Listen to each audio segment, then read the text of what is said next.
Security, Department of State, and related programs will come to order. Thank you, members.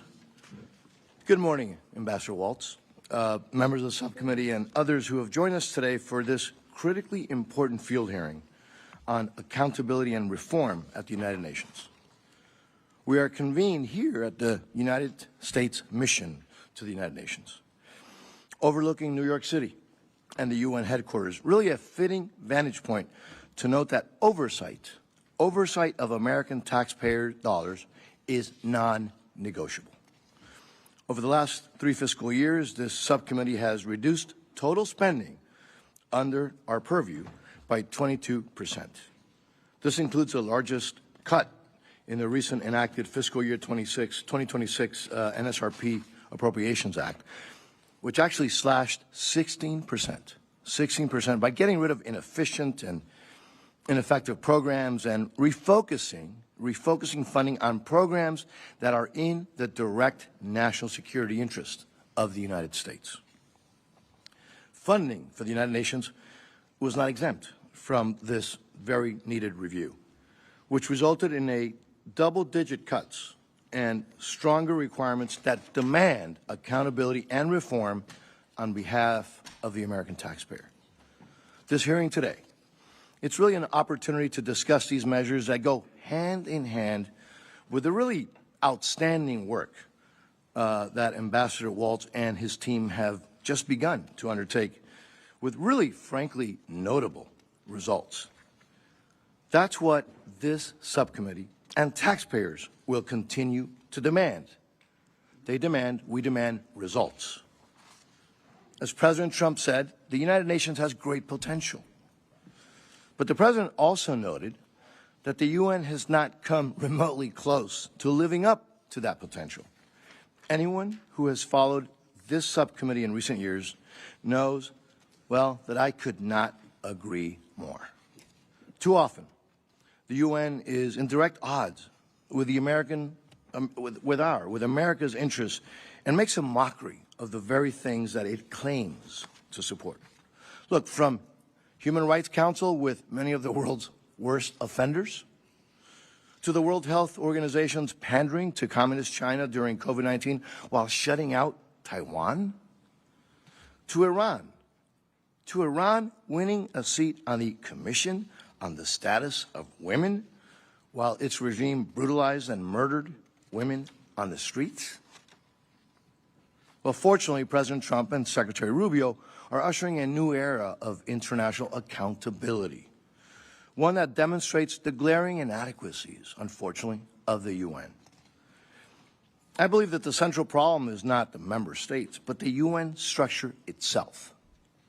It's embedded in the UN bureaucracy, its reporting practices, its discretionary funding pipelines, and its weak culture of oversight. But for too long, administrations have really relied on UN self-reporting, on vague assurances, and funding without sufficient conditions. That approach has produced a system of increasingly that's totally comfortable with its bloatness and brokenness. So let me be clear. That era is over. As long as I am chairman of this subcommittee, the subcommittee that provides the U.S. contribution to the UN, the status quo will no longer be tolerated. The American people have every right to expect that institutions funded with their tax dollars will support United States security, respect our allies, and operate with transparency and accountability. Too often, that is not what we see. The enacted fiscal year 2026 NSRP law begins to change that substantially. This subcommittee worked awfully hard to secure tools that match the scale of the problem. The law cuts funding to unaccountable UN bodies and other international organizations. It strengthens withholdings until entities meet standards on oversight, eliminating anti-Israel bias and anti-Semitism, aid diversion reporting, and terrorist vetting. It shifts key accountability triggers away from UN self-reporting and towards determinations by the Secretary of State of the United States. It strengthens inspectors general and GAO oversight access. It bars funding for UNRWA and the Commission of Inquiry against Israel. And it provides additional leverage tied to member state conduct, including voting patterns at the UN and the treatment of Taiwan. In short, Congress has now provided meaningful leverage. And here's the issue. There is no question, absolutely no question in my mind, that this administration, with this ambassador before us today, will use it to the full extent possible. Ambassador, I support an approach that treats United States funding as leverage, not tribute. That means using our contributions, our position, and our voice to press for measurable reform in budget discipline, bureaucracy, political bias, and internal oversight. As the landscape of world power is changing under President Trump's bold leadership, regimes that are hell-bent on the destruction of freedom and basic human dignity, they're on notice now. From Tehran to Caracas, Havana to Moscow, the message is getting through that the old assumptions of impunity will no longer hold. But sadly, we have not had a UN Secretariat that has been a consistent advocate for freedom and human rights in decades. The current UN leadership, like its predecessors, is not living up to its job description, let alone the promise of the UN Charter to promote peace and security. Actually, it's a shameful record on issues like on Iran and on Gaza that make it clear that they're not living up to their promise, their commitments. You know, the UN Charter speaks of peace and security, but institutions do not earn credibility by repeating their mission statements. They earn it. They earn it through conduct, through transparency, through neutrality, and demonstrated reform. This is the exception, unfortunately. It's a huge challenge. It's a huge challenge, and it will be a difficult undertaking. Luckily, we have one of our nation's best, brightest, and most tenacious individuals as Ambassador Waltz, again, to get this difficult job done. And yes, it takes a Floridian. Ambassador, thank you for your continued service to our country. You have spent your entire adult life honorably serving this great country of ours. And thank you for your willingness to host the subcommittee here today. I look forward to hearing how you intend to use the leverage that this subcommittee provided, as well as other efforts underway to press for accountability and reform and meaningful results at the United Nations. It's now my privilege to turn to another remarkable Floridian, the ranking member of the full committee of the subcommittee, Congresswoman Frankel. You're recognized. Thank you. Thank you. I have to say this is an amazing place to be. And thank you. I think these are mostly people who work here, but thank you for your work. Mr. Chairman, thank you for calling us together here. I'm Lois Frankel, and I also am from Florida.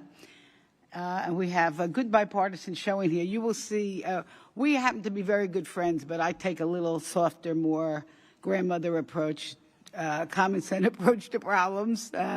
So we respectfully agree on a lot of things and respectfully disagree on things. Mr. Waltz, Ambassador Waltz, I should say, also my friend. I don't want to embarrass you, or I don't want you to lose your reputation, but we worked very closely in Congress on girls' education. That's how we bonded.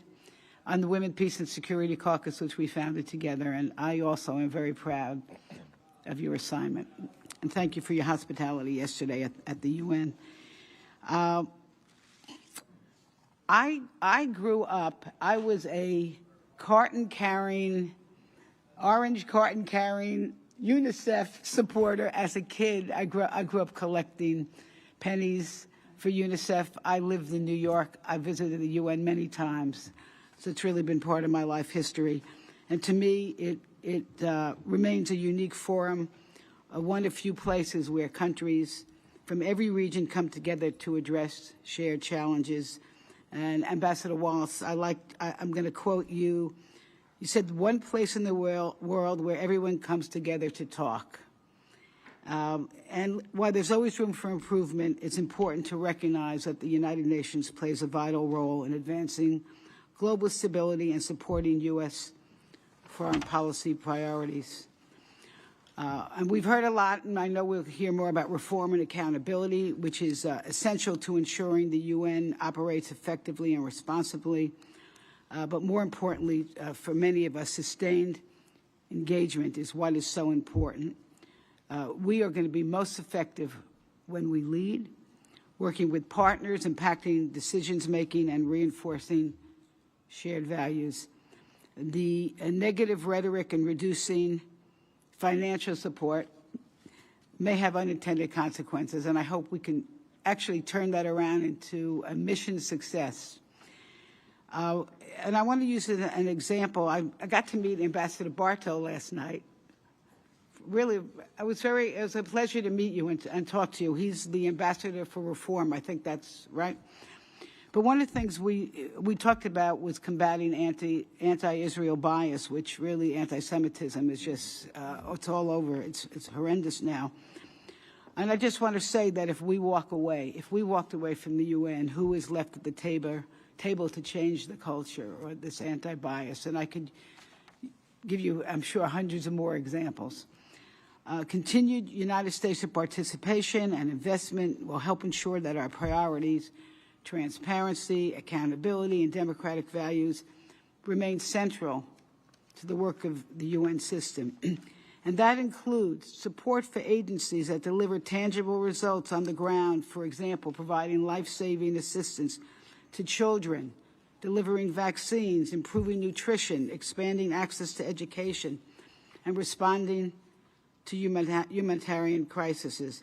These efforts not only save lives, but they contribute to long-term stability and development that's best in our interest. And I know my colleagues have heard me say this so many times, but I have a son who is a United States Marine veteran who is in 2 wars, Mr. Ambassador, Iraq and Afghanistan. I always start to cry when I think about it. Well, he's home safe, but he's going to be the first one to stand up and talk about how important keeping the rest of the world stable is to have to keep our military away.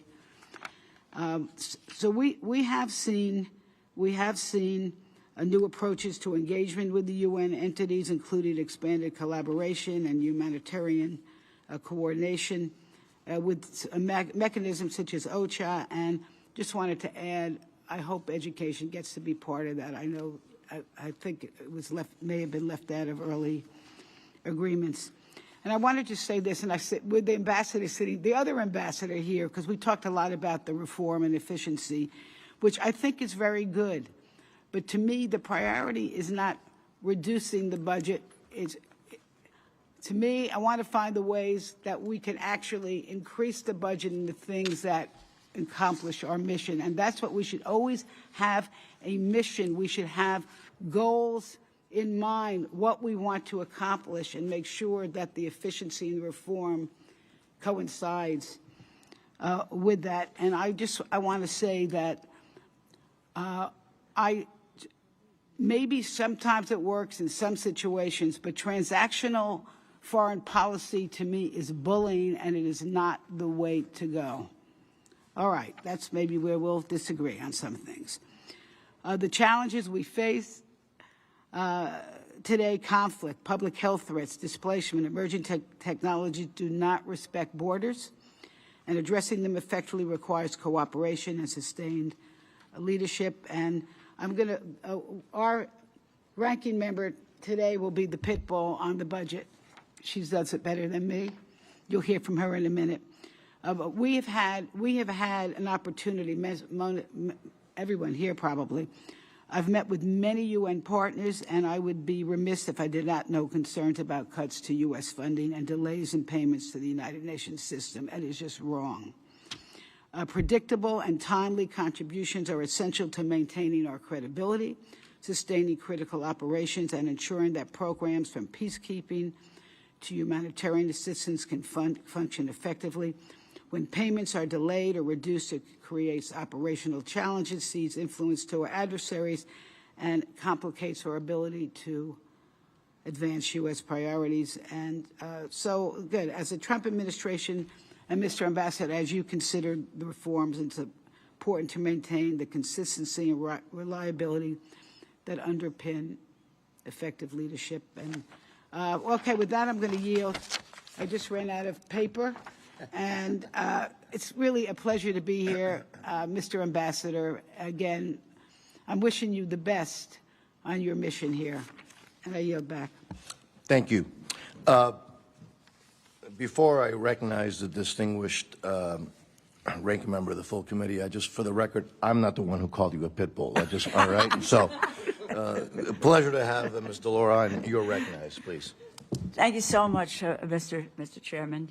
I don't mind the appellation here. So, but Ambassador, delighted to be here this morning, and nice digs, very, very nice. And I'm sorry I couldn't be with you last evening. And it just on a personal level, when I finished graduate school in international politics, it's where I wanted to come to work, and I came to look for a job at the United Nations. And there is a quota for the number of Americans that can be hired here, and I didn't have the experience that reached to the policy levels, so I couldn't get a job. So I feel as if I've come full circle here and being able to testify here today. Thank you so much. Thank you so much for hosting us today, and for your testimony and for answering our questions, which is critical. The United Nations is the single largest, most effective organization devoted to global peace. It is made up of 193 countries.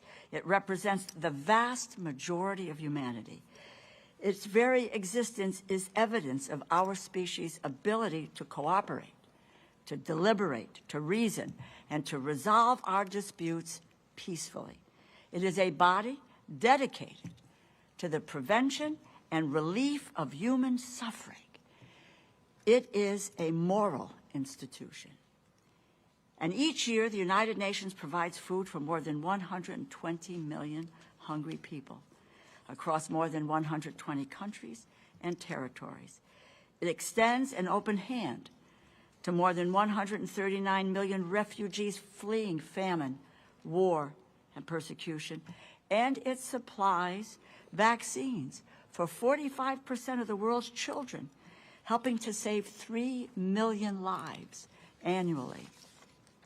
The United States is responsible for roughly $2 billion in contributions to the United Nations each year. However, we seldom meet this obligation. In fact, in 2025, the Trump administration did not provide a single dollar in payments for the United Nations regular budget, contributing to a financial crisis at the UN, prompting the Secretary General to warn that the institution faces, and I quote, financial collapse, end quote, if member nations remain delinquent in their dues. Earlier this week, the Washington Post reported that the Pentagon is seeking $200 billion in additional funding for President Trump's war in Iran. It is remarkable, the distance between how much we are willing to devote to war and how little we can spare for peace. Last year, in a party line vote, my colleagues on the other side of the aisle rescinded $1 billion in funding for the UN that had just months earlier been approved by the Congress on a bipartisan basis. Because as you know, we can't pass appropriations bills without there being unanimity, House, Senate, Republicans, and Democrats. A month after that, the White House illegally withheld another $5 billion in foreign aid funding, including more than $900 million in UN payments, through what they call a, quote, pocket rescission. I call it stealing. All of this was done under the pretense that it is not a sufficient benefit to the United States to support foreign aid, that institutions like the UN are not worth investing in, that it somehow does not do enough to advance the cause of global peace and human rights. This is a deeply flawed argument. The United States is a net beneficiary of the United Nations. American businesses were awarded over $2.1 billion in UN contracts in 2024, more than we pay in dues. Our participation in the United Nations affords us immense influence over international affairs, influence which will undoubtedly be claimed by our adversaries should we choose to forfeit it. So our investment in the UN is an investment in our national security. Lastly, there is a sad hypocrisy to the claim that the United Nations has not been effective enough. This administration has chosen to defund the UN, flout its charter, withdraw from many of its initiatives, and begin an open-ended war, a war of choice. This administration is worsening the problems that it blames the UN for being unable to solve. The United States, when we honor our commitments, when we keep our word to the international community, when we stand by our allies, we stand up to our adversaries, we are all better off. We are all safer. We are more prosperous, and yes, we are more free when organizations like the United Nations have our full support. We have a moral obligation as the most powerful nation in the world to promote peace and stability around the globe. And the United Nations is one of the best venues that we have to advance that goal. Ambassador Waltz, I look forward to your testimony, and I look forward to our opportunity for questions and answers. Mr. Chairman, thank you, and I yield back. Thank you so much. Green Beret, Member of Congress, Florida's favorite son, Ambassador Waltz. As you know, your written statement will be placed in the record. Please feel free to summarize your testimony. You're now recognized, sir. Well, thank you, Mr. Chairman and Ranking Member Frankel. Thank you for traveling to New York. Thank you to the entire committee. I want to particularly thank both your staff and the great team here of civil servants, foreign service officers, and our ambassadors for helping us put this on. Just as an aside, to your point, Mr. Chairman, your presence here, and I want to say this to all the committee members, is helping our arguments. It's helping our case across the street to get a UN that is more focused, that is leaner, that is really going back to its post-World War II roots of making sure a conflict like that, a conflict that had something as horrific as the Holocaust, a world at war, nuclear weapons being used for the first and only time in history, that can never happen again. But it's also sending a message that the Congress is watching closely. I tell my colleagues this in the UN Secretariat and bureaucracy all the time. Don't just listen to me in terms of our dollars being used more efficiently. The United States Congress is watching very closely. We have the entire Western world is in a much more fiscally restrained position. We have debts that are exploding, and we also have constituents that are asking tough questions. So I really do appreciate you taking the time out of your schedules here. As I stated in my confirmation hearing, the UN truly does need to get what we're calling back to basics and back to its original mission from its founding, back to maintaining international peace and security, as I've mentioned in my hearing then, the UN's budget in the last 25 years has quadrupled.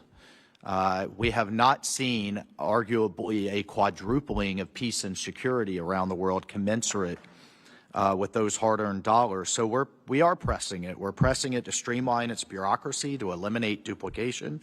We've made it clear that we will cease participation in some UN agencies that undermine our sovereignty and cannot be reformed. Earlier this year, President Trump did announce our withdrawal from 66 international organizations. That review is ongoing, and from my perspective, let me be clear, the U.S. will not fund organizations that act contrary to our interests. Thanks to the President's leadership, we've made some unprecedented reforms possible. And I just want to walk you through for a moment our progress in 2025 and some of our goals. On budget and staffing cuts, the UN should be doing less and doing it better. Let's get it more focused and actually achieve more results. The 2026 UN regular budget was estimated at $3.45 billion.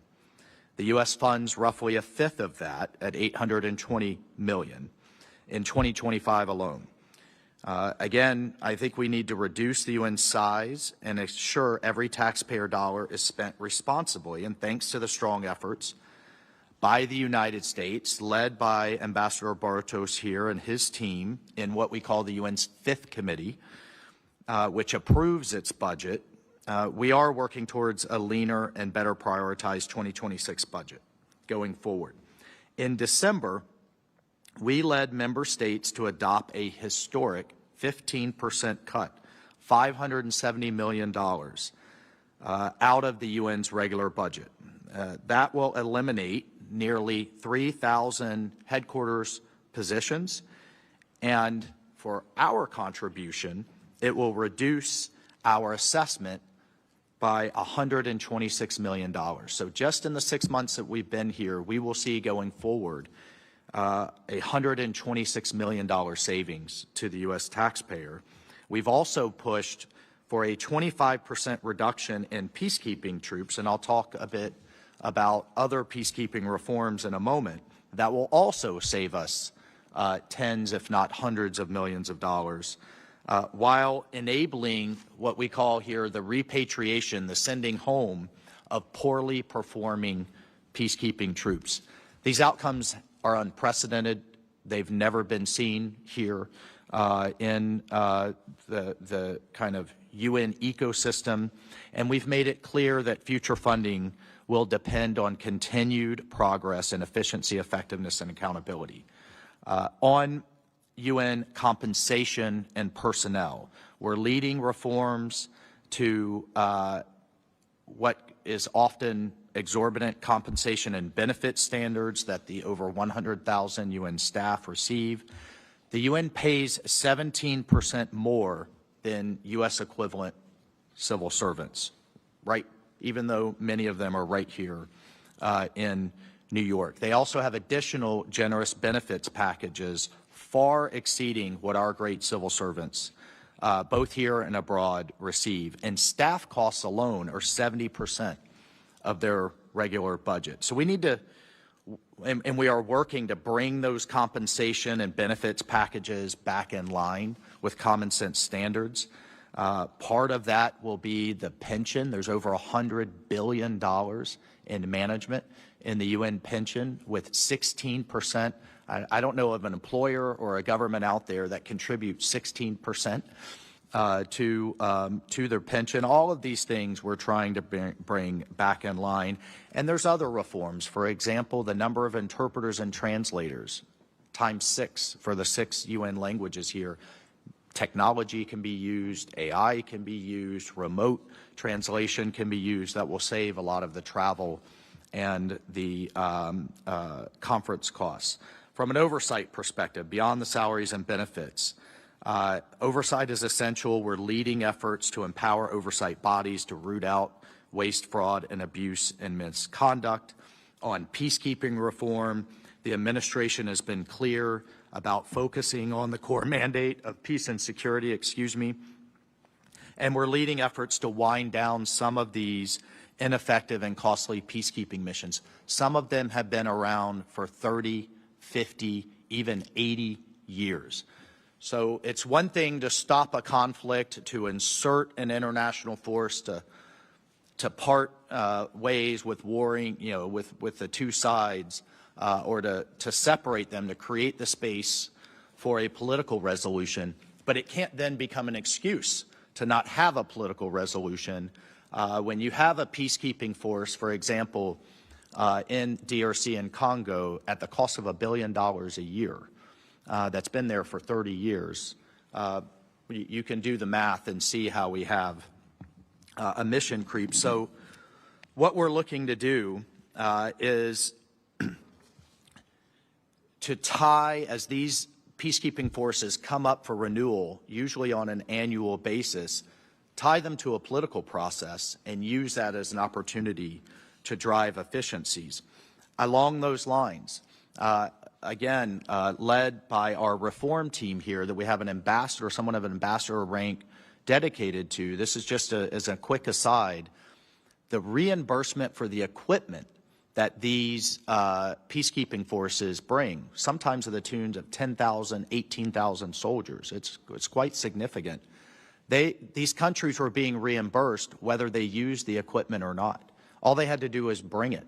So there was an obvious incentive in place, and we received this feedback from the field to not use the equipment very much, don't have a lot of wear and tear, and the countries would still receive the same level of reimbursement. We just negotiated new rules, first time ever, that put standards in place that the equipment actually has to be used for the peacekeeping force before you receive reimbursement. These are the kind of common sense reforms that I think are pretty hard to argue with, although we received a lot of pushback because for a lot of these countries, it's a moneymaker for their ministries of defense. We were able to just get those reforms in. Just a few examples. As we look to streamline these mandates, we're also looking to draw some of them down. UNIFIL in Lebanon, we've made it clear, hasn't achieved its goals, hasn't lived up to its mandate, and should be drawn down in the next year. We're looking at a strategic review of the peacekeeping force in Western Sahara that has been there for 50 years.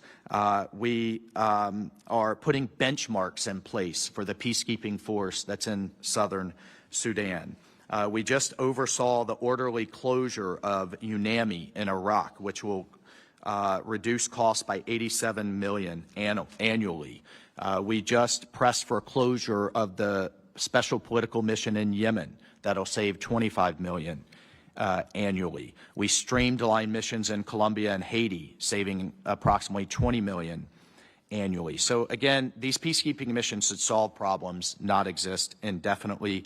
On the humanitarian system, just as a personal aside, as someone who has served across Africa and the Middle East, I can't tell you how many times I would pull up to this tiny ministry in a small country in Africa or in South Asia, and you have more UN vehicles in the parking lot than they have in their entire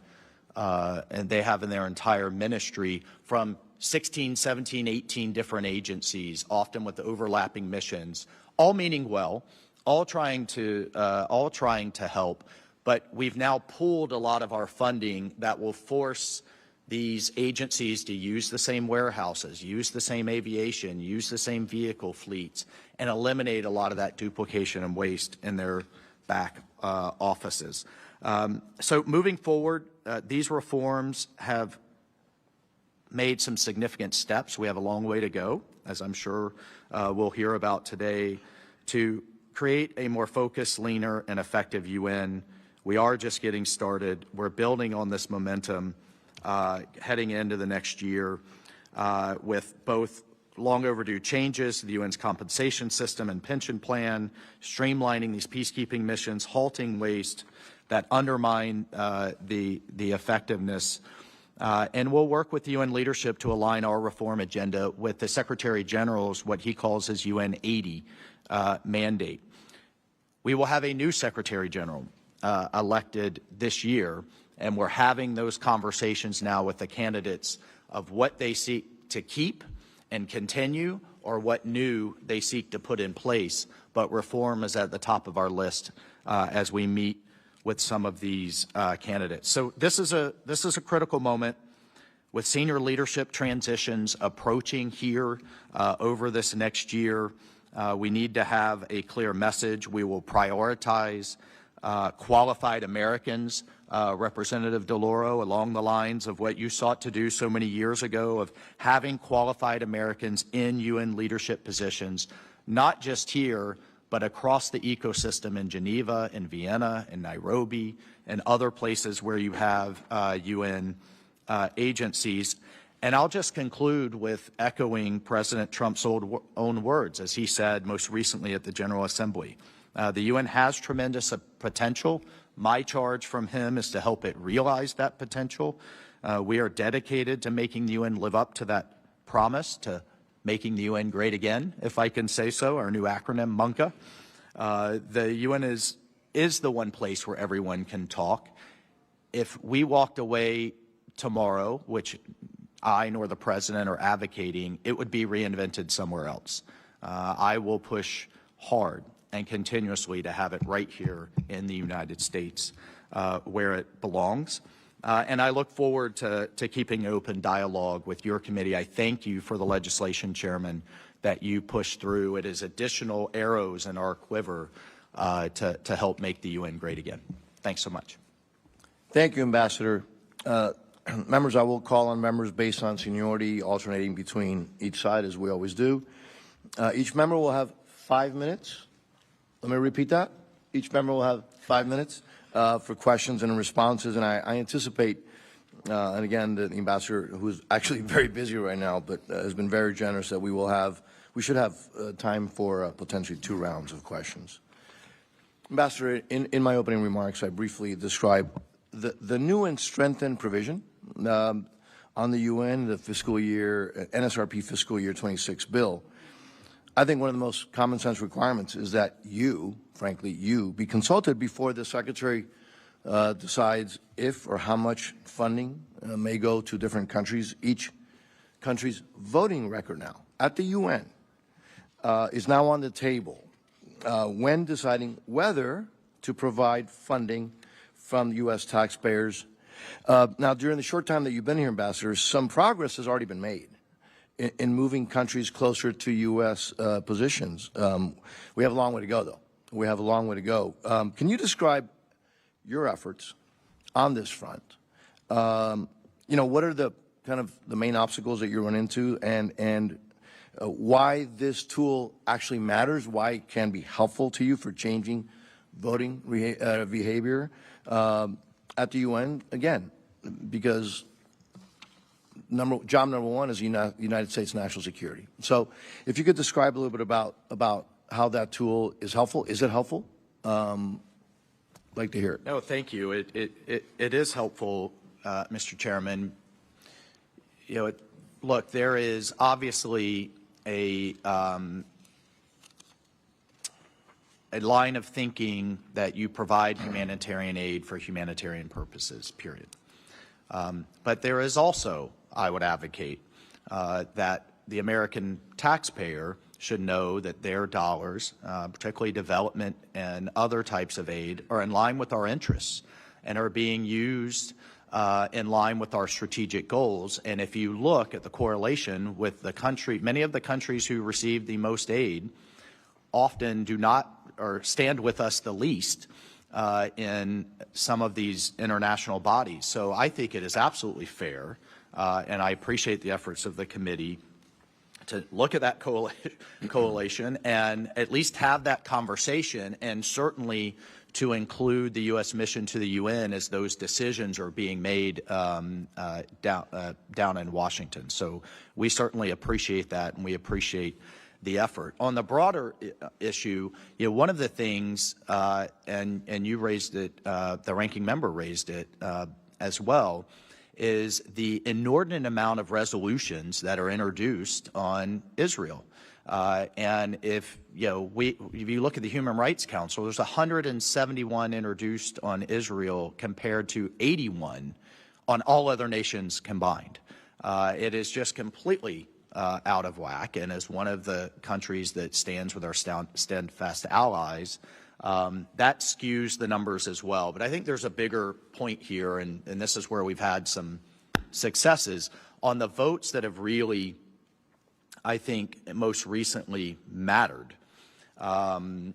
If you look at the president's 20-point peace plan on Gaza, where we finally got the ceasefire that so many people were kind of banging the table for and demanding and asking for, well, we got all of our hostages out, the living and deceased, unfortunately, where humanitarian aid is flowing again at acceptable rates, actually now exceeding the president's standards. We established the Board of Peace. We got that through 13-0. And when we went to countries and said this is critical, so not only they stood with us. So not only on Gaza, on other issues like the gang suppression force in Haiti, as the gangs have taken over and destabilized Haiti, on a number of other issues, we've actually successfully pulled countries in with us. But that leverage and those demands from Congress are always helpful. And I would thank you, Ambassador. I would note for the members that I'm actually going to now yield to the ranking member before using all my time. So, lead by example, right? Can I have some of your time? No. Okay. Well, I'll make an observation. It's very good we have mothers and fathers at this table this morning. It'd be interesting to see the interest in and grandparents. It'd be interesting to see if the questions are different. Again, thank you for your hospitality, and I'll start off by saying thank you for the fighting anti-Semitism, because it is a worldwide crisis, especially in our country right now. But I do want to say this. I think I can say, hello, I'm here. You've sort of been bragging about reductions and so forth, but what was missing to me really was how this correlates to education being expanded for children, more vaccines to save lives, stopping sexual assaults against both men and women, expanding technology. So you're also dropping poverty, reducing starvation, illness, and reducing conflicts. Because really, quite frankly, all these bragging rights mean nothing if it cannot be translated into effectively accomplishing a mission.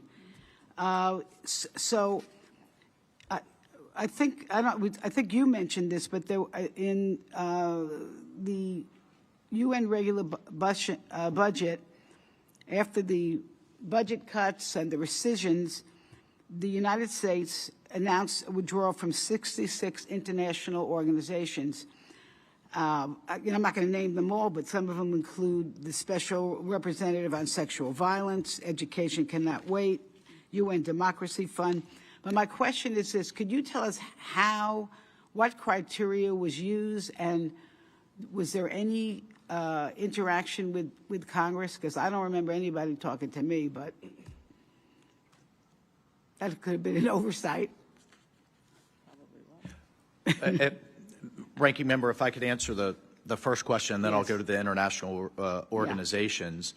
When we really pressed the Secretary General in terms of focusing some of his peacekeeping forces and, frankly, sending some home, a number of us have both visited Africa or visited with some of these units, and they were telling the commander of some of these peacekeeping units were telling us thank you.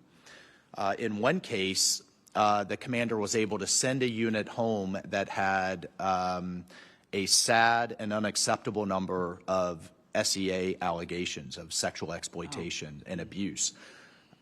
How horrific a society goes through the trauma of conflict and war, then the UN comes in with peacekeepers, and some of these poorly trained or frankly led organizations are actually then abusing the population.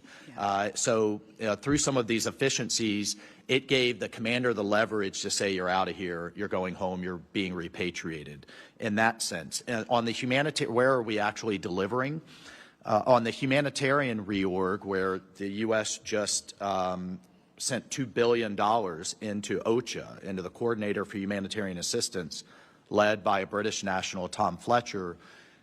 By pooling some of that funding, he's now empowering the regional coordinators and delivering better results. 200 million of that just went to Sudan. And again, it's about eliminating duplication. UNICEF has an education mission. IOM, the International Organization for Migration, has an education mission. UNESCO has an education mission. And in some places, the host nation is saying, who do I deal with? As we're trying to have a coherent plan. And I can't tell you how many times I've dealt with, as a veteran, pulled up to a school that was built by the UN, but the teachers were provided by USAID, but the power was some other UN agency, and it doesn't form a coherent whole. We're working with the UN to reorganize where they have resident coordinators, humanitarian coordinators that have some authority over what happens by all of these various agencies in their country.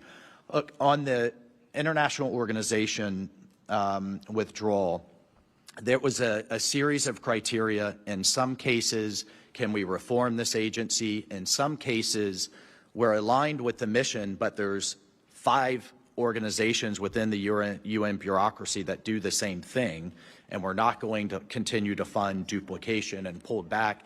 And some we just have, for example, the president made early decisions on WHO, on UNRWA, on the Human Rights Council, to say this is irredeemable. We may disagree on whether that's the case, but we're just not going to participate anymore in an organization that has gone kind of so off the cliff in terms of its mission. I think my time is up. Thank you. Mr. Suskamani, you're recognized, sir. Thank you, Mr. Chairman, and thank you, Ambassador Waltz, for coming before us today, for hosting us also yesterday. I'm grateful for your service to our nation in different capacities, in multiple capacities, and I share the chairman's feelings that although his may be a little biased based they're from Florida, this is coming from an Arizonan, that I'm also very proud of the work that you've done and very happy that you're there and grateful for your service again in multiple capacities. You know, a strong and historic focus of this committee has been on ensuring accountability for countries and organizations that benefit from American taxpayer dollars. I say this often in this committee, and this committee more than any other has the utmost responsibility to ensure every single dollar is going to a program that supports our citizens' national security and also opens up economic opportunity for our country. It's not just wealthy American taxpayer dollars that are going out the door. It's also our farmers and our factory workers. That's their money as well.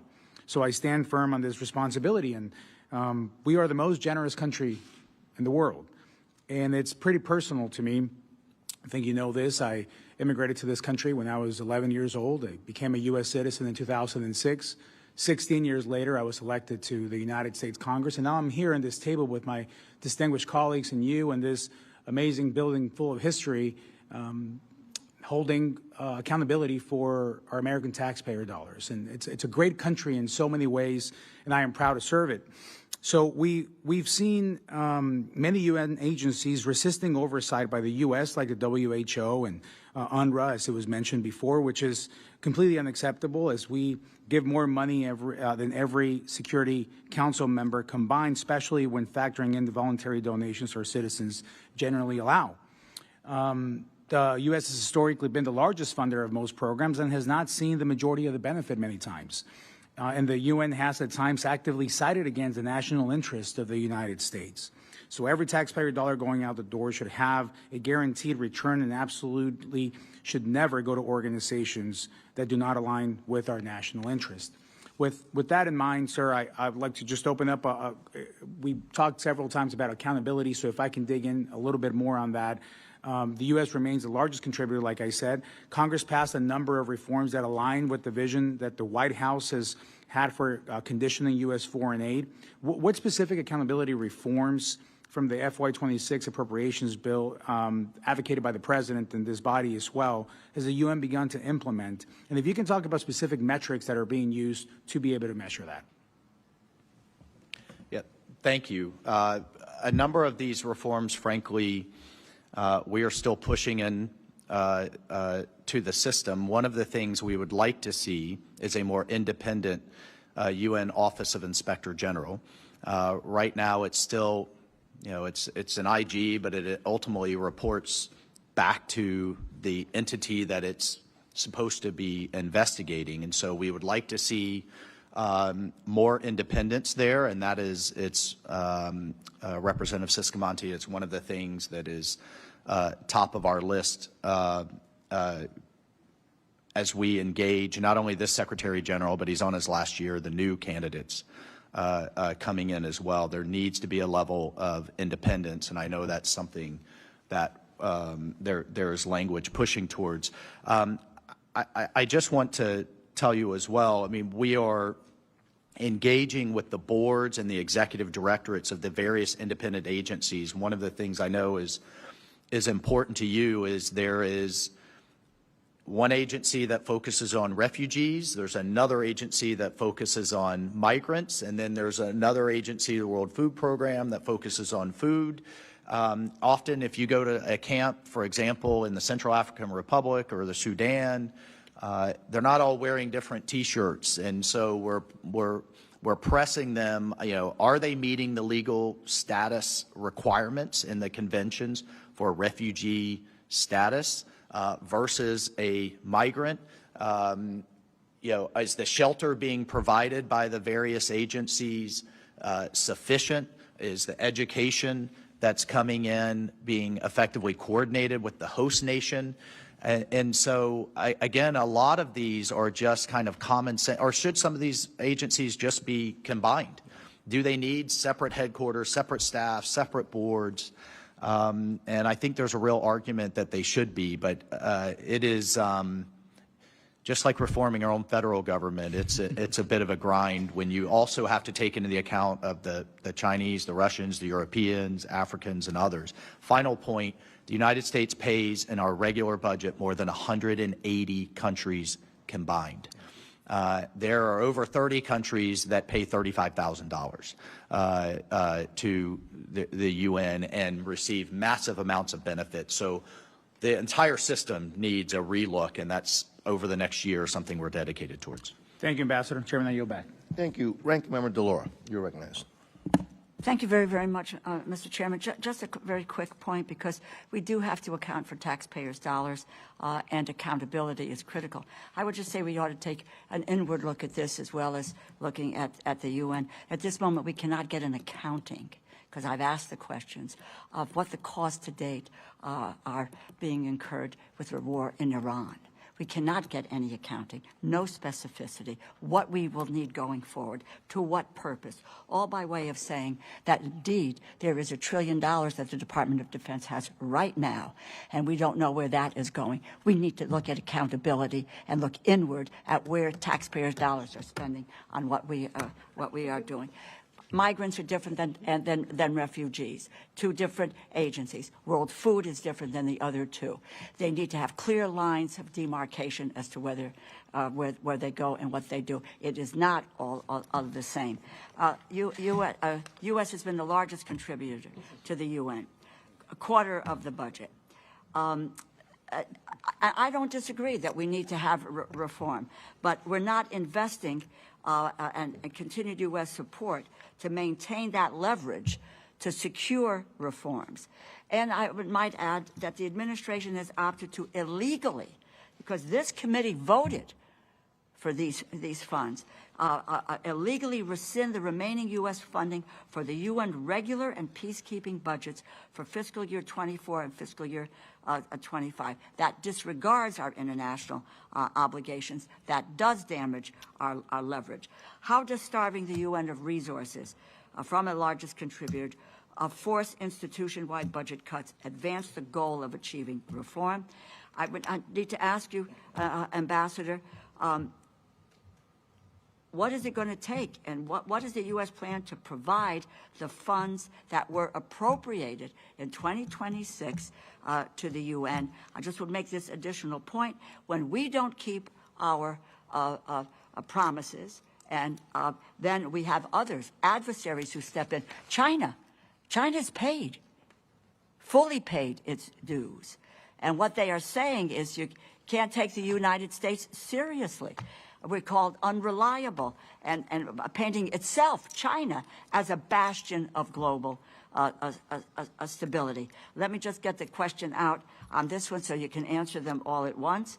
How do we keep faith with our partners, particularly with developing countries, and keeping them from pivoting to China? I know you care deeply about this issue.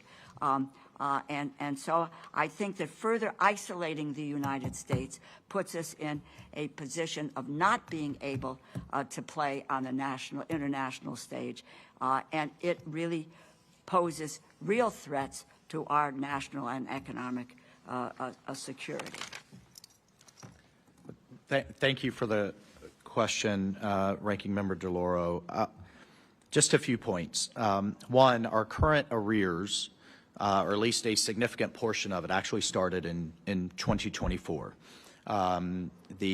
The last year of the Biden administration, they paid half or withheld half of our. Please understand, I would have the same question for an official in the Biden administration. I just wanted to This is not about there. partisanship. This is my own personal view of what we need to be doing with the United Nations. So let's keep the Biden administration out of it. Let's move forward with where we're going. Moving forward, we just paid $159 million towards our regular budget. I'm having regular conversations both with OMB and with the State Department on paying, which is now reduced by $100 million, our dues going forward. But I have to make the distinction on the question of China.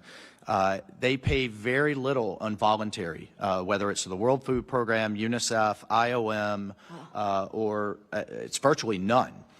So while they often, as part of their messaging and their propaganda, point to the regular budget, overall contribution, the United States is far and away still, even with the cuts, the most generous country. My time is going to run out, and I know the chair is going to Sure. demand that we stop. But I will just say that having met with the UNHCR, with the refugee commissioner, we've cut their budget in half. That's dealing with refugees and the displacement of those people with nowhere to go. It is my understanding we do 22% of the UN regular budget, 27% of the peacekeeping costs.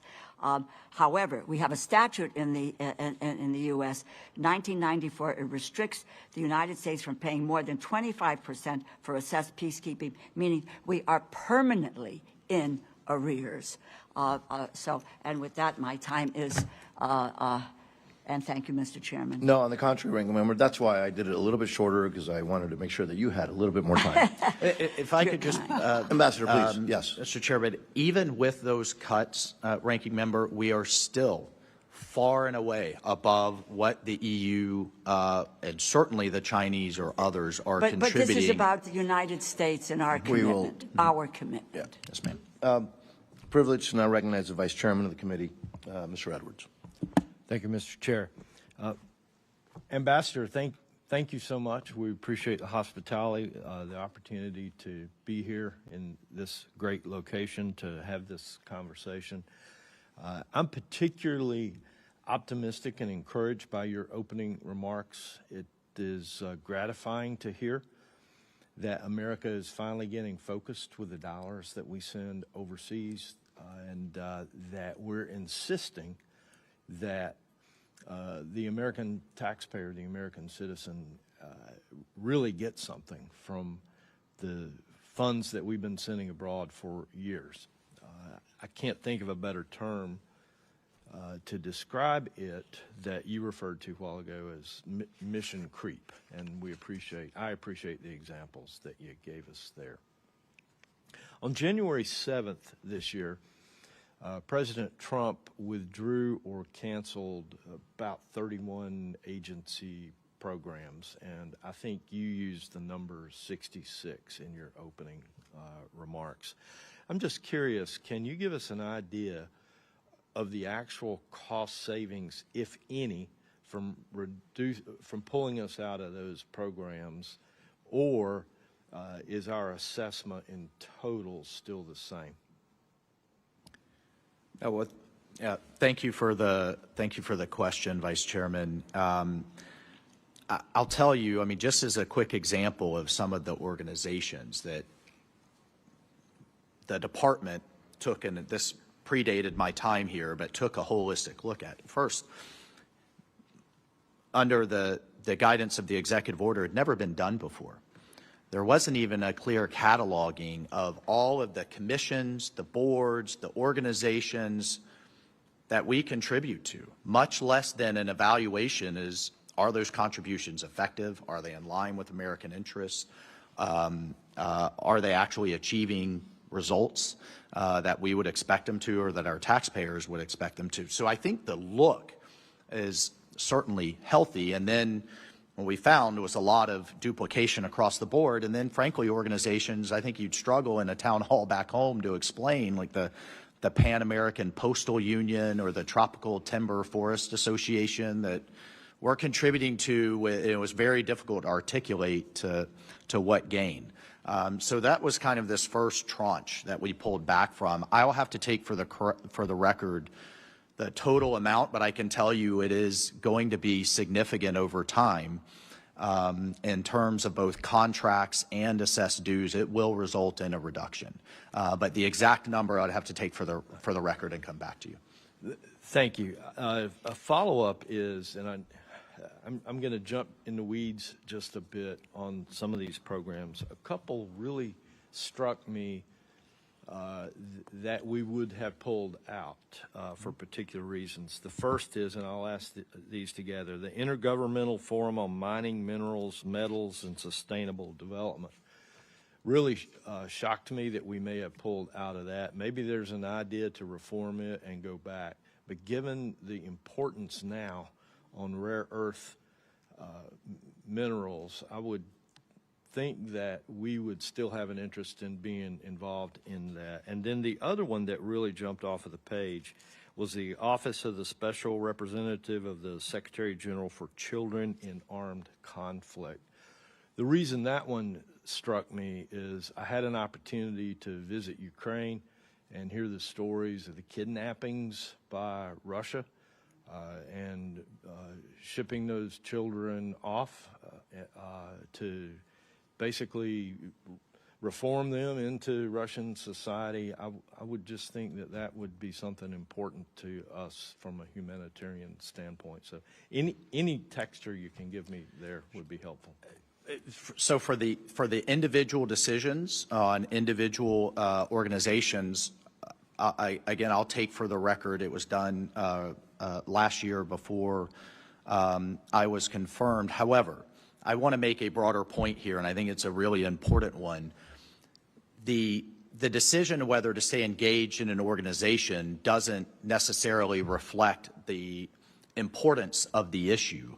Of course, critical minerals and mining are absolutely important. I worked on it as a member of Congress. These supply chains are critical to our economy. You just saw Secretary Rubio host a global forum at the State Department, at the foreign minister and kind of mining minister level, and sign into various bilateral and even multilateral compacts to ensure we have access to those supply chains. That could be very distinct, and I will come back to you on the record of whether this organization was actually effective. The title is certainly something, and the issue is certainly something that we care very deeply about, but was that organization actually moving the ball that's something I'll have to come back to you. Same, of course, we care deeply about children being abused and used in armed conflict. I can tell you, case in point, it is something that UNICEF focuses on quite a bit. That I just met with the head of the ICRC, and she has been instrumental and demonstrated strong leadership from a humanitarian standpoint. So again, some of the criteria was this a duplicative office? Was it actually, as we looked at some metrics, having an impact? It may not have, and that may have driven the decision to no longer fund it, or to prioritize our funding to these other agencies that were frankly doing a better job. So I wouldn't always equate with our participation in an organization about caring about the issue. And then finally, if you can indulge me for another few seconds, it's also about prioritization. There's organizations like the World Telecommunication Union that is out of Geneva and sets the rules of the road internationally for spectrum, for space, for cables, for telecom, for radio. So sometimes this is about prioritizing, and that we now have an American that is leading and is running for re-election, the World Intellectual Property Organization, critical for our entrepreneurs and patent holders. So I don't want to give the committee the impression this is all about just what we're getting out of. It's also about where, and I think Ranking Member Frankel, we had a conversation, where do we need to invest more? And it's also looking at our limited dollars of where we also need to invest. Is the organization being effective was one of our key criteria. Thank you very much. Thank you. Congresswoman Meng, you're recognized. Thank you, Mr. Chairman and Ranking Member, for hosting this hearing, and welcome to my home state of New York. Thank you, Ambassador Waltz, for being here and for your service to our country. And I'm sorry I couldn't be there last night, but I've heard from my colleagues and your guests what a hospitable person you and your team were, and a meaningful time that they had. It's an honor to be here today at the U.S. mission to the UN. The UN has deep roots in my home district. Before the General Assembly met here in Manhattan, it met first in Queens at Flushing Meadows Corona Park. And for all the criticism the UN receives, fair and unfair, my constituents understand how important this organization is for global security and stability, women's rights, and humanitarian response. I know this administration is saying its approach to the UN is about reform, and I support reform. We all support reform. And there is important work to be done to modernize the UN, decrease inefficiencies, tackle anti-Semitism and anti-Israel bias, and make sure our taxpayer dollars are put to maximum impact. Reform is good, but what's happening now is not that. This administration is withholding from the UN $2.2 billion in dues that it owes.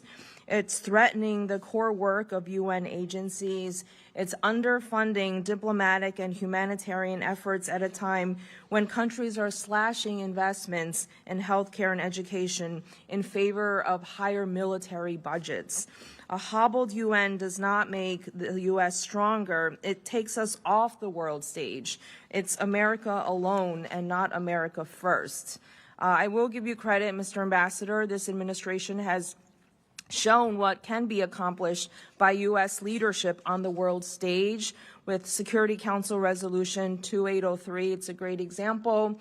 You helped bring the world together to support this 20-point plan, call for the release of the hostages, address the humanitarian crisis facing Palestinians in Gaza, and reinforce the need to disarm Hamas.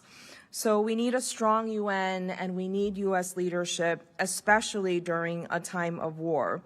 I continue to pray for our service members who are conducting their missions bravely and professionally, and I shed no tears for the brutal Iranian regime. But Congress did not authorize this war. 13 American service members have lost their lives. Hundreds more have been injured. And we still do not have, or Congress does not know, what the strategy is to achieve our goals and avoid a longer war. We need a strategy. And I wanted to follow up in my 2 minutes left with my question following Ranking Member Franco and Vice Chair Edwards about the withdrawal from the 66 international organizations. I just wanted to clarify, were you consulted, and how was the process going forward to withdraw? I know you've talked about the importance of cost savings, but we also have to balance that with the mission of the UN. And if there are redundancies, how are we going about accomplishing the mission? Well, thank you. And I just wanted to note, as a New Yorker, we will be hosting at Lehman College up in the Bronx the UN Security Council on the 80th anniversary of its first meeting, which was actually done up in Lehman College. So one of the things that I've charged the team here is finding ways to continue to integrate with the community here in New York. It is it's been such a central part of the community here for so long, and you have the entire world here. 193 countries that are within a few blocks in these acres dedicated by the Rockefellers on the issue of on arrears. We have made payments towards those arrears, but I will tell you the last time we saw real reform like we're seeing now was when then Senator Jesse Helms said, you know what, until I see some of these reforms, you're not going to get our hard-earned taxpayer dollars. And he worked with Joe Biden to come to some agreement on then Senator Biden on how to then distribute those funds back in the late 90s. And we got things like an Inspector General's office and other forms of oversight. Ambassador, I only have 10 seconds seconds I'm sorry. left. Yeah, excuse me, Mr. Chairman. But yes, I came in, frankly, very late in the process after I was confirmed. A lot of the criteria had been established. The studies had occurred on what these organizations do. I will point out it's 66 out of several hundred that we do contribute to, and did have a voice late in the process, but did have a voice. Okay, and I just wanted to especially highlight offices like Secretary General on Sexual Violence and Conflict, the Secretary General on Violence Against Children. Still want to continue the conversation that it's not just about cost savings and reform, but we need to make sure that if we're not leading, how are we approaching these important issues? If I could just indulge quickly, Mr. Chairman, my understanding is the Bureau for International Organization is coming to brief both your staff and Senate staff in the coming weeks on not only the criteria for this tranche, but the review is ongoing in line with the executive order and how we move forward. Thank you. And the ranking member and I informally discussed that it's okay to give the vice chairman and our host a little bit more time. So, the privilege to have on this committee the chairman of the Select Committee on the CCP, Mr. Molinar. You're recognized, sir. Thank you, Mr. Chairman. And Ambassador Waltz, thank you again. I want to echo what others have said. Thank you for your service. It's great to see you again, and we are fortunate to have you in this important role. And appreciate you being here with us today. Under President Trump's leadership and your tenure as ambassador, the United States has begun pushing long overdue reforms to restore accountability within the UN, and your efforts are greatly appreciated. I liked especially what I heard about the back to basics, focusing on international peace and security. As you know, earlier this week, the Select Committee on China recently released a report highlighting growing ways the People's Republic of China is working to expand its influence throughout the United Nations. The report outlines several ways the CCP has tried to expand its influence across the UN system through financial contributions and placing PRC officials at key roles in the UN. I wondered if you could share how the United States is working with allies and partners to maintain transparency and the integrity of UN institutions and to not allow it to be leveraged by countries like China, North Korea, Iran, Russia for their own geopolitical agendas. Oh, sure. Thank you. And of course, Chairman, the the continual support of Taiwan's meaningful participation in international organizations is a key part of our charge here. The world benefits from Taiwan's expertise and resources, addressing some of the most critical challenges, particularly with the technology that they bring. And as a general matter, and along the lines of what I said to the chairman, the U.S. will not advocate for partners that don't also share this view in terms of their freedoms. The U.S. opposes, for example, China's intentional misuse and mischaracterization of a resolution that was passed by the General Assembly here, 2758, that is part of China's broader efforts to isolate Taiwan from the international community. We pushed back on that, I think, very forcefully and hopefully effectively. I look forward to seeing and reading through your report that the committee has done. I think it was one of the standing legacies of the former speaker to put that committee in place, and appreciate your leadership on it. And I think it's a real question along the lines of the other members have asked, in terms of, we get asked, I'm sure, by our constituents, why are we participating in the UN? What is it doing for us? And one of the responses I give, aside from we need one place where everyone can come together, is that if we don't participate, someone else, if we don't engage here, it will be invented somewhere else.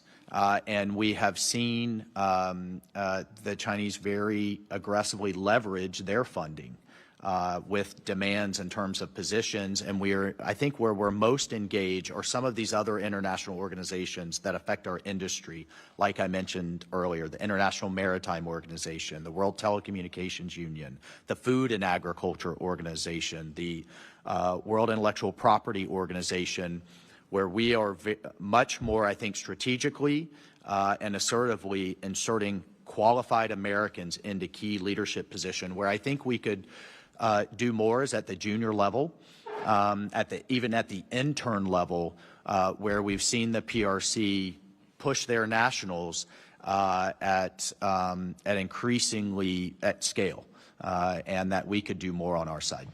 And I also appreciated the distinction you made about when there's an important issue like the rare earth minerals, critical minerals, and what Secretary Rubio did, convening like-minded countries, working together on addressing this issue, rather than trying to somehow participate in a forum where you have the entity that's cutting everyone off from the critical minerals or the rare earths somehow leveraging that. And so I commend that. And I wanted to just also ask you, you'd mentioned Haiti a little earlier in your remarks.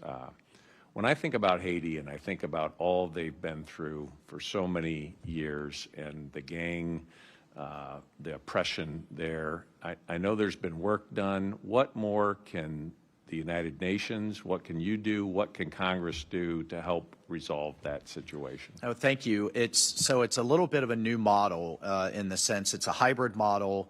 A standing group of partners, so these are countries that are interested in contributing both troops and resources to this new gang suppression force, which has a much more offensive mandate to take these gangs like Barbecue, leaders like Barbecue and others on. The UN is contributing the logistics to it. And so from, again, a burden sharing standpoint, the United States and the prior administration spent over $1 billion supporting the force there. We'll spend a quarter of that now, with the UN taking on that role from a logistics standpoint. And then there's, of course, a political transition that needs to take place. Our ambassador down there, Henry Wooster, has really led the charge in making sure this current transitional structure can survive until we can get the security in place to have a next round of meaningful elections. It's horrific what's happening to the Haitian people. And again, here, we made it clear that this isn't just a U.S. problem or a Haiti problem. It's a Caribbean problem. It's a regional problem, because the gangs in Haiti are working with the cartels in Mexico, the gangs and cartels in Venezuela, Cuba, and elsewhere, and they're shipping drugs and thugs and chaos and mayhem, not just to the United States, but to Europe and West Africa as well. Thank you very much. Mr. Chairman, I yield back. Thank you. Congresswoman Torres. Thank you, Chairman, and thank you, Ambassador, for your leadership and for your hospitality yesterday. The tour that you provided the members here, truly it shows that we need to invest in infrastructure dollars. And I support the work that you have been doing in bringing some accountability. I also support reform, but we must be crystal clear that there is a profound difference between oversight and abandonment. The United States has long understood that a dollar spent on UN programs is an investment directly that protects American lives right here at home. These programs are not charity. They are frontline tools that reduce violent extremists, people reaching our shores. It stops dangerous drugs from devastating our communities. And it protects our health from, threats, global threats in pandemics. Our voice within the UN system is a primary pillar of global peace. Walking away from this table is not a display of strength. It is a strategic mistake. It is the perfect storm when we also have the voice of America being silenced. Another program that completely lost its people, power to run that program. One of the programs that I'm very interested in around the world that does a great job is UNICEF, and I think you've heard a lot about that here today. These are programs that reduce the pipeline of violent extremism, that save children, soldiers, that help women. And it's not unique that you have 4 females on this committee. I mean, we're committed to ensuring that rape is stopped and it does not continue to be a weapon of war. Ambassador, I want to hear that you are committed to following the appropriations laws in this committee and getting funding out the door for programs that help children worldwide. And I want to be very specific about why this UN presence truly matters. I applaud the UN Special Rapporteurs on Trafficking for their efforts to ensure that child exploitation across borders. However, I'm incredibly alarmed by their recent report regarding Guatemalan's Attorney General, Consuelo Porras. The report alleges that Ms. Porras was involved in the selling of children on a massive scale. Especially, it details her role as the legal guardian over at least 80 indigenous children who were later subject to illegal inter-country adoptions for profit. I visited Guatemala last year in August, where 35,000 people had been repatriated to the country. And some of those were children that went through this process of being adopted by U.S. families. And unfortunately, some of those adoptions, because they were illegal adoptions, children that were stolen from their indigenous families, those adoptions were not completed. Therefore, those children were sent home to a home that they don't know. I also want to be clear about that hunger cannot be a political weapon. You know, General James Mattis famously said that if you don't fund the State Department fully, then, he said, I need to buy more ammunition. And he was arguing that cutting foreign aid development creates instability, forcing the military to spend more on war fighting. And we are seeing that right now. Secretary Hegseth is asking for a $200 billion increase just to fund the war on Iran.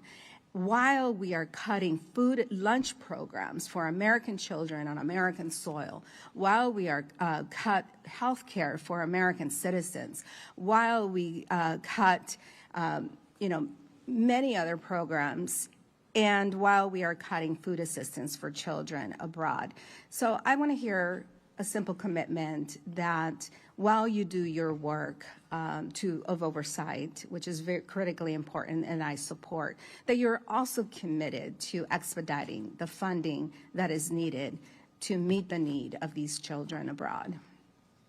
Thank you, Congresswoman, and you have my commitment. I work as closely as I can with both the Bureau and the State Department that is charged with our aid dollars, and also with the OMB to use them as effectively, as expeditiously, and in line with the Congress's intent.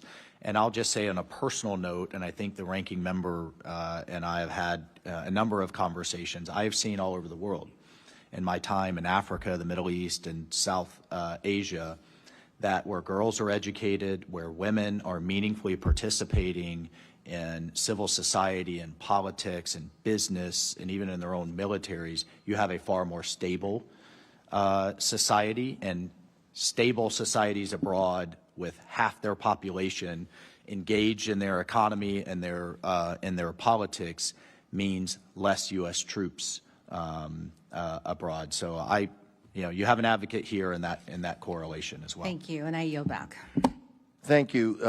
Obviously, I try to be flexible with time, and the ranking member and I always consult. For the next round, we're going to try to do 4 minutes, and appreciate everybody's help on that. Yeah. Well, she says we may be consulted. We consulted. We consulted. No, we're friends. Maybe 4 minutes. That's right. Okay. Ambassador, our bill, which is law, now requires that the Secretary of State to determine whether real accountability and anti-bias measures are in place before all funding can flow. Some will blame member states for the UN's bias and dysfunction. Others say that it's the bureaucracy itself that is just biased and unaccountable. From your experience, from your perspective, how much of this problem is structural inside the UN system itself? Mr. Chairman, I mean, just so I understand you, do you mean the anti-Israel bias? Do you mean just the? Let's start with that. Yeah. I think not to give you a non-answer, it depends. When we look at organizations like the Human Rights Council, where there are 84 of these so-called special rapporteurs, when over 80 of them literally almost on a weekly basis condemn Israel for various actions, but then when you see the Iranian regime literally wholesale at industrial scale massacring its own people to the tune of tens of thousands within days, and they're completely silent, I think it speaks to just an almost, it's difficult to describe the level of bias that's going on and what's behind it. Other organizations, for example, we've talked a lot about UNICEF, World Food Program, and others. We don't see quite that same level of approach. We see much more of a pragmatic approach on getting food and life-saving aid into needy children's mouths as good as possible, and they've been quite open to the reforms and efficiencies that we've asked for. You know, talking about Israel, right? When the UN pushed this famine narrative, which is built, frankly, on the Hamas propaganda, while sidelining actual reliable data from Israel, I mean, I would say that that's pretty clear anti-Israel bias in actual practice. Should that not weigh in on future U.S. funding decisions? Well, it has. Case in point, as Secretary Rubio himself said, UNRWA was completely infiltrated by Hamas. We saw a number of their employees take part in October 7th. One of the things that we're seeking to do, regardless of the debate over the future of UNRWA, we've made the point to the Palestinian Authority and to this new board established with the resolution that established the Board of Peace, the National Committee for the Administration of Gaza, with more technocratic, apolitical Palestinians, you have to bring some of those functions. If you're going to govern, if there's a pathway to them governing, bring in the education, bring in the food distribution and others into an organization and get it out into their organization and get it out of this one, that regardless of the debate around it, is no longer able to deal with both Israel and the international community in an objective way. And so we're not funding it anymore. Right, right. And I appreciate that. And I'm grateful for that leadership. The ranking member. Okay, here we go. Thank you again. So I think there's something that this committee on a bipartisan basis, we recognize the importance of foreign assistance because it means more trading partners. It means we are healthier. It means less conflicts in the world. So that is really, I think, a bipartisan mission on our part. And I just want to emphasize this again, because next time we hear from you, and I know we're going to have a lot of interaction with your team, is tell us how all these reforms mean more life-saving vaccines to children, more children getting educated, less women getting raped in war, less starvation, which results really in less conflicts and more peace around the world. Because I got to tell you, I don't know if I ever told you this, one of the reasons I ran for Congress because I sat as a mother for 8 years waiting for my phone to ring every night when my son was at war. So it's very important to me what you do here. And it was music to my ears, and this is the reason you and I became friends in Congress, is your realization of the importance of opportunity for girls and empowering women, because we know that when women are healthy and educated and have economic opportunities, it's much better for their communities and for our world. So I really want to ask you, what kinds of things are you looking forward to doing, activities that are really going to empower the women of the world? Well, as we're sitting here today, the UN's Commission on the Status of Women is happening across the street, and I have to tell you, on the one hand, we're aligned in the need, if you look for women to thrive in societies and create more healthy and stable societies around the world, which makes us safer and more prosperous here at home. But some of the things these organizations are focused on, I think, frankly, miss the mark.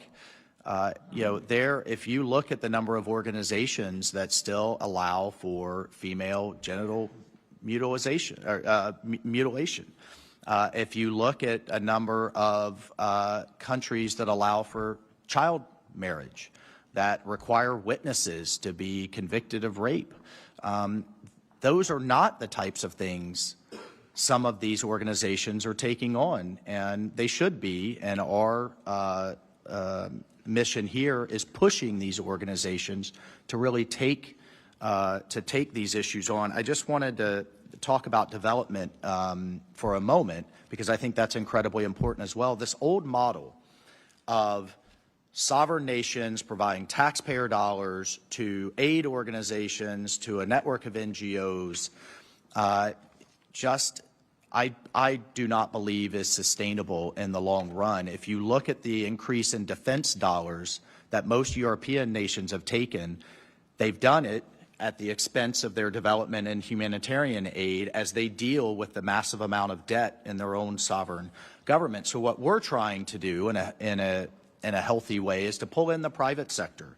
And as we pull in the private sector and a number of companies and industries that want to invest in developing nations, we're reorienting, for example, the UN Development Program to lower barriers to foreign direct investment so that we can create jobs locally and move these aid grants and organizations out of business, right, over the long term, which should be all of our goal. Mr. Ambassador, thank you for that. I just want to say this to you. We're calling that trade over aid, by the way. Right. We got a label. Okay. The UNFPA and UN Women that we have defunded does exactly the kind of work that you were talking about to empower girls and women. I really would urge you to re-look at those agencies. And with that, I thank you again for your hospitality. I yield back. I thank the ranking member. Mr. Siscomani, you recognize, sir. Yeah, thank you, Chairman, and thank you. You know, I want to actually piggyback off what you just said, Ambassador. When trade over aid, I think the chairman mentioned at the beginning of the hearing, he said leverage, not tribute. I think these all come to the same conclusion or the same approach, which is the role that we need to play, where the funds are going, the accountability behind them as well, so that really American principles and values can rule the day in some of these situations where that's what's necessary to get out of the tough places that they're in. So I want to give you a chance to expand a little bit on that, on the trade over aid. My background is on that when I was working for the state of Arizona. So I believe in the power of that and empowering individuals to go out and have their own say over their future, and nothing can do that more than the combination of having a free government combined also with economic opportunity in that nation, and that's what empowers an individual, I strongly believe. So can you piggyback off that? And then I have one more question after that, so hopefully we have time to get there. Yeah, I'll try to be brief. I won't name the organization or the country, but case in point, you know, I just said, we're in the financial capital of the world. And I just sat with one of the major financial institutions, one of the brand names that everyone here would know, and they described to us a conversation they were having with a country that they very much want to invest in, a lot of opportunity for their capital to flow in. They were having a conversation with the country, and they said, look, we need some judiciary reforms. We need to be able to arbitrate. We need to be able to go back to our investors and say, you know, with confidence, we can get our money out. And as we were having this conversation, I looked at Ambassador Dan Negrea here, who's responsible for a lot of these efforts. And we're going to pull in a UN agency that has the technical expertise and the presence on the ground and the relationships with the current government to do exactly what this major financial institution is looking to do and needs to see in terms of reforms. This small government doesn't know how to do the reforms. These technical agencies that we're paying for a quarter of here can go in and do that. So we're providing a bit of the glue to pull them together, and also with our development agencies. We've met recently, and we're going to have a series of forums with the Development Finance Corporation, with Exim Bank, with the Millennium Challenge Corporation. And I'll just point out, I know there was a lot of concern over USAID. Many of those functions have been pulled into the State Department. It's also happened with the United Kingdom. It's also happened with the Australian government. I just sat with the deputy director of a major agency over in Geneva, a UN agency. They were thanking us because they told us how many times in their career they would get different guidance from aid than they would from state, than they would from the U.S. military on the ground. So us having a more coherent whole and cooperating with the UN, but where the money is that can really move the needle for some of these mid-level and developing countries is in the private sector. And you'll go to these conferences here and they're nowhere to be found. We can pull those together. Couldn't agree more. I'll squeeze in one quick question on our leadership role. Been said by many that the U.S. pulls back funding and leadership. Adversarial regimes like the PRC will increase their funding involvement in leadership as well. Do you see any evidence of that potentially happening? And would there ever be these kind of leadership positions for countries that don't value human rights the way that we do and that they should? Well, and some of these organizations where we've tried and it's just not working, we're just not, like the Human Rights Council, we're just not going to, the president made a decision, we're just not going to participate anymore. I think others are much more reformable, and others we have to get in there and fight. In the International Maritime Organization, they were literally a week away from putting in a carbon tax on global shipping, I guess with some fantastical goal of forcing fossil-fueled tankers and ships and container ships to move to EVs. It was really almost hard to believe. It would have amounted to $1 billion a month in fines on our global shipping fleet that would have been passed on to consumers, of course. We got in there and defeated that measure. That was not in line with our interest or, I think, with the best interest of our constituents. So some of these organizations, we just have to get in there and fight and win in line with what I think our constituents want to see. Thank you, Ambassador. Chairman, I yield back. Thank you. Mr. Laura, you're recognized, ma'am. Thank you very much, Mr. Chairman. And Mr. Ambassador, I don't need to have the details, but can you provide us with the metrics of the rationale for eliminating UN Conference on Trade and Development, UN Entity for Gender Equality and the Empowerment of Women, the elimination of the Special Representative on Children in Armed Conflict, Sexual Violence in Conflict, and General Violence Against Children? Do not really need to have you answer that now, but I would love to get the metrics that would help us to understand how we move forward. I'll take that for the record. I will point out. I don't have a lot of time. All right. I don't mean to be disrespectful at all, but the chairman is, you know, dealing with the gavel here. It's important to have the gavel. Don't I know it? My view, and I just say this, and I'm a strong supporter of the UN, but I believe that you are, in many respects, you personally, but the policy is impeding the mission of the UN. It really is, and because my colleagues have mentioned this, the system includes humanitarian and development organization, play central roles in responding to global crises. It's promoting development, establishing international norms, international peace and security. When I take a look at the agencies, World Food, UNICEF, UNHCR, WHO, the United Nations Development Program, yes, and the United Nations Relief Works Agency for Palestinian Refugees in UNRWA. That those UNRWA has been eliminated. There's no funding, and I'll be very frank about that. And the chairman has heard me mention this before. 1949, UNRWA was set up to be a temporary mechanism to deliver not only food but health and education. And the elimination of our participation in that effort has destroyed a delivery system that is providing food. And if you don't believe that there is a humanitarian hunger crisis in Gaza today, I don't know what planet you are on. And it is not just hyperbole or propaganda from Hamas. Listen to David Miliband with the IRC. Listen to Cindy McCain at World Food Program. It is a crisis beyond proportions. Yes, the people who were there were 19, I believe, out of 11,000 employees. They were gone. I should vet them better, etc. But the delivery system has been cut off, not only to Gaza, but to Jordan and to Lebanon as well. The resources to fully meet this year's assessment that were included, we're appropriators. We appropriated money for 2026. What is the plan, the United States plan, to provide the resources that we appropriated to the United Nations?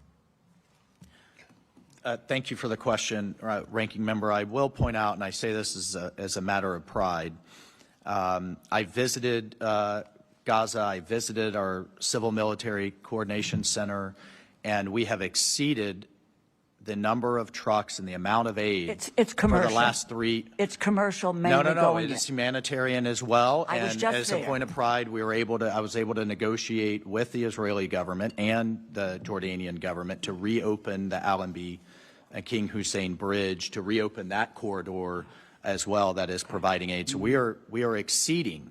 And the only way that happened was a 20-point peace plan, the ceasefire, and the hostages. It is a long way to go.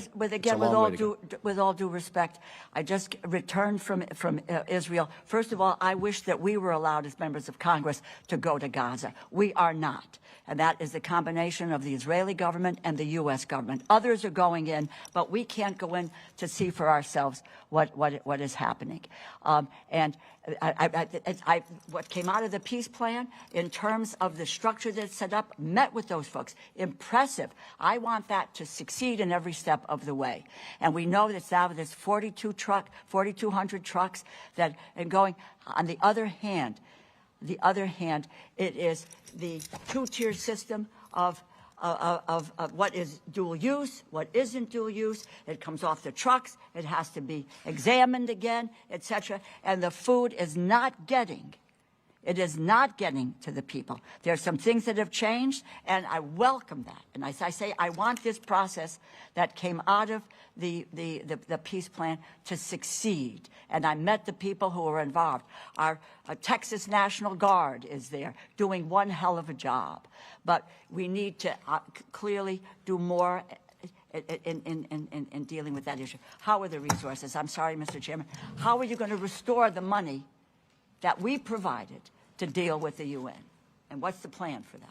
And let me just, and again, we are very respectful, and obviously these are important issues, but I just want to make sure that everybody has a chance. I get it, but we appropriated the money. This crowd here said yes. Mr. Ambassador, do you think you can try to answer something in 15 seconds, 20 seconds? As I committed to Representative Torres, I'll commit to obviously executing the will of the Congress and the administration. Thank you. Mr. Edwards, you're recognized. Mr. Ambassador, I just can't stress enough how proud I am of the job that you're doing, the refocused approach, and it makes me so much more proud to be an American and part of this committee. I'm not going to ask a question. I'd just like to use a few moments to share an opinion outside of the realm of appropriations. There is a letter circulating. I think eventually you'll get a copy of that with the opinion of many members of Congress. And I wanted to make you aware of that now, of our deep concern regarding the nomination of Dr. Michelle Bachelet to be the next United Nations Secretary General.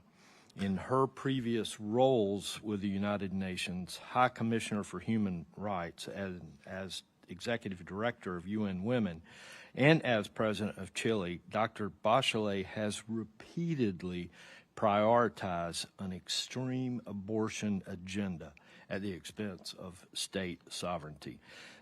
We believe, many of us believe, she's an unsuitable candidate, and we believe the United States, as a permanent member of the Security Council, should veto that selection. I'm not going to ask you to comment on that. I just wanted to take an opportunity to share that opinion.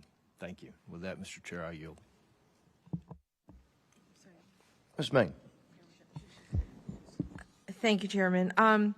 Mr. Ambassador, I represent a large Ukrainian American community in Queens. My constituents are very concerned and appalled by this administration constantly courting Russia and Putin while feeling like they are turning a cold shoulder toward the Ukrainian people who continue to suffer from Russian attacks. Just last week, we learned that Putin is helping the Iranian regime kill Americans and target allied forces in the region through intelligence sharing.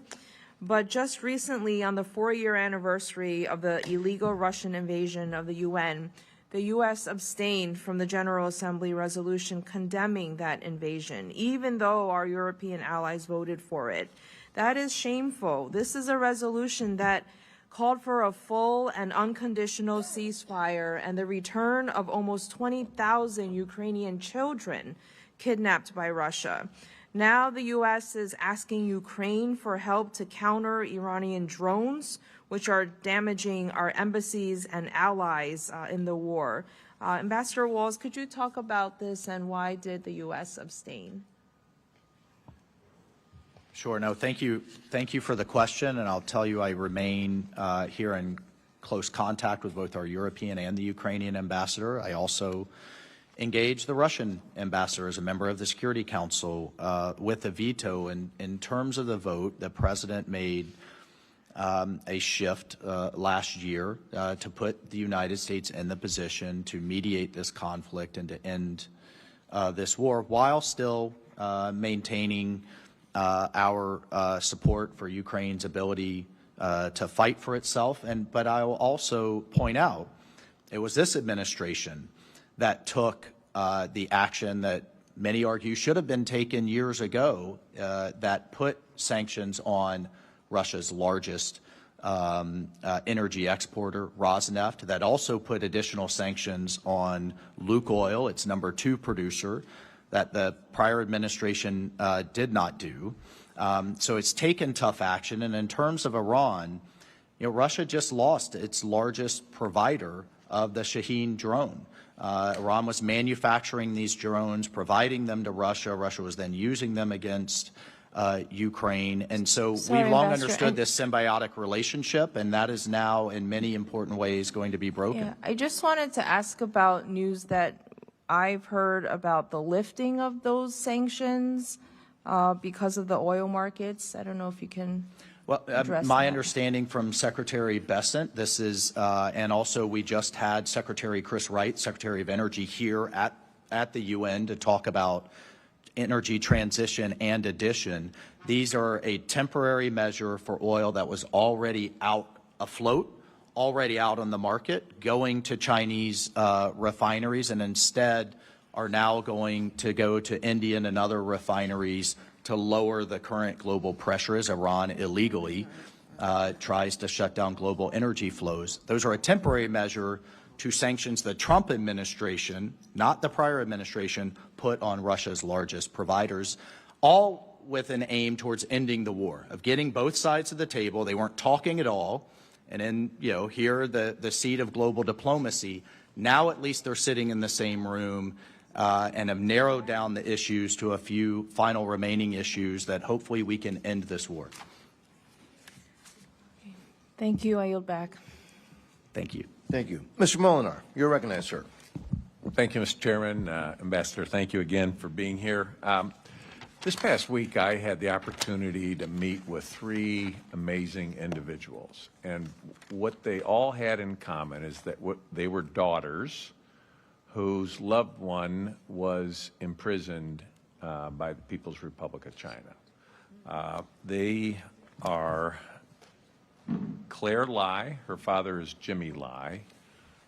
He's in Hong Kong, spoke out for freedom, democracy, and has been there for 5 years, 80 years old, declining rapidly health in prison. The other is Grace Jin, and Grace's father, Pastor Ezra Jin, is in China. He recently was put in prison for teaching the Bible, preaching, being the leader of a church there. And the other is, her name is Ziba, and her mother is Dr. Gulshan Abbas, and she has also been in prison. She's Uyghur, and the reason she was in prison is because her sister here in the United States was speaking out against the genocide occurring against the Uyghurs in China. And I know President Trump will be meeting with Xi Jinping sometime in the future. I know these issues can be raised at meetings like this, and I would just ask for your help as you speak with others here at the United Nations, and as you're preparing the discussions that will take place, I would ask you to advocate for those families who are suffering because their loved one has been unjustly imprisoned. Oh, thank you. I think the Secretary has been outspoken, in particular on the case of Jimmy Lai. So thank you for meeting with his family. And just as a broader issue, we take very seriously the issue of religious freedom, the freedom of anyone, anywhere to be able to worship. It's a fundamental right as Americans, and it's a value that we want to propagate around the world, and in particularly in the prosecution of Christians around the world. And I, just as an aside, appreciate the President's leadership on being so outspoken on the prosecution of Christians, which is the most persecuted, excuse me, I said prosecution, persecution it's the most persecuted religion anywhere in the world right now. I did not have this on my dance card when I took the job, but to have an international celebrity like Nicki Minaj here to put her spotlight on the persecution of Christians and the issue of religious freedom was really quite special. And something we'll continue to do.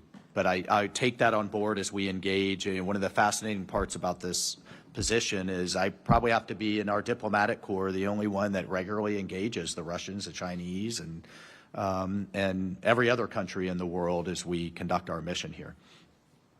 Thank you very much. Mr. Chairman, I yield back. Thank you, sir. Ms. Torres, you're recognized. I want to start by saying that I completely oppose any lifting of any sanctions on Russia. Russia is providing intelligence to kill, to murder U.S. soldiers during this conflict with Iran. I think that we should be clear-eyed about that. They are not our friends, and they should never be allowed to have a place at our table. Ambassador, you and I talked a little bit last night about some of the difficult issues around the world around hunger. I visited with the chairman. We went to Nigeria last year. I was alarmed to see and to hear from our folks on the ground there that while we have continued to provide some food assistance dollars, we have not funded the delivery of that food. So this is troubling to me because while we can fund food programs, but if we don't fund the delivery, it makes things very, very complicated. 4 years ago, I was in Sudan and South Sudan and was alarmed that U.S. aid had not reached certain areas and that the rain was coming and that if we didn't critically deliver that aid within those 3 days that we were there, many children and women would be totally alienated from being able to receive anything because of the flooding that occurs. This is not unique to that. In Sierra Leone, I saw a group of women, a handful of women taking care of 120 children that had been left alone. Many of these were toddlers. So U.S. aid is critically needed. And Ambassador, what is the plan to sustain World Food Program operations beyond the commitments that run out at the end of this year? Thank you, and I appreciated our conversation. In Sudan, Special Envoy Boulos has been quite engaged. The president has charged him with resolving that conflict, another peace deal where the United States is trying to take a leadership role in a very, very complicated and difficult situation. We've reconvened the Quad countries, picking up from an initiative that was started in the last administration. And I guess the bottom line is we hope to have some humanitarian corridors agreed by all sides to allow World Food Program, UNICEF, and others to get that life-saving aid in on a humanitarian basis. And you're absolutely right, hunger and starvation is tragically being used by the warring sides. We think we're close to getting them to stop, and we will take that, again, where does the UN kind of matter?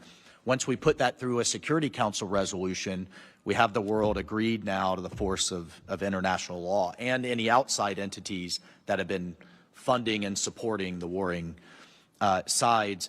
On the money and on the funding, we just made a $2 billion contribution to OCHA, to pooled funding. OCHA then in turn turned $200 million of that down to these agencies in Sudan as the first order. Gaza and those contributions will be next to the conversation I was just having with Mr. Loro. America is a humanitarian nation, but we will do everything we can to make sure those dollars are being used efficiently, effectively. And when I talk to outside organizations and they complain to me that by their estimate, only 30–40% of their money is actually reaching people in need as it filters through these layers of bureaucracy, that's what we're seeking to clean out so it does get to these children that so badly need it. Thank you. I appreciate that, and I yield back to the chair. Thanks. Thank you. Members may submit additional questions for the record. Ambassador Waltz, look, thank you for your service. Thank you for your leadership, and thank you for hosting the subcommittee. Members, this concludes today's hearing. The Subcommittee on National Security, Department of State, and related programs stands adjourned.